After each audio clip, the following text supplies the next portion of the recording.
মেয়েদের পিছনে ঘুরঘুর করা এগুলো হলো লুচ্চা বদমাইশ অসভ্য ছেলের স্বভাব।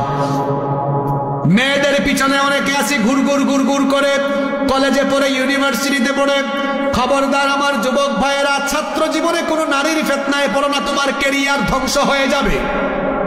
ছাত্র জীবনে তুমি হারাম কোনো রিলেশনে জড়ায়ও না, তোমার ক্যারিয়ারটা ধ্বংস হয়ে যাবে। তুমি কেন মেয়েদের পিছনে ঘুরঘুর করবা?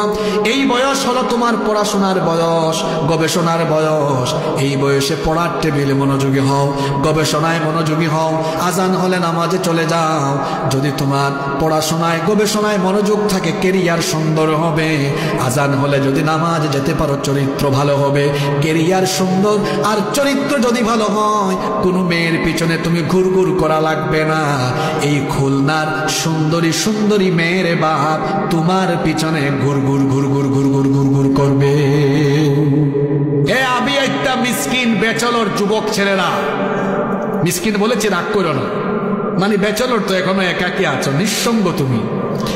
তুমি এই বয়সে মেয়ের পিছনে ঘুরঘুর করো না। নিজের যোগ্যতাকে এমন জায়গায় নিয়ে যাও যাতে হাজার হাজার সুন্দরী মেয়ের বাপ তার মেয়ে বিয়ে দেওয়ার জন্য তোমার পিছনে ঘুরঘুর ঘুরঘুর আরম্ভ করে। যুবকরা সিদ্ধান্ত নাও, অসভ্য ছেলেদের মতো মেয়েদের পিছনে ঘুরঘুর করবা নাকি মেয়েদের বাপকে ঘুরাবা? ঘুরবা না ঘুরাবা? যুবকরা কথা বলো, ঘুরবা না ঘুরাবা?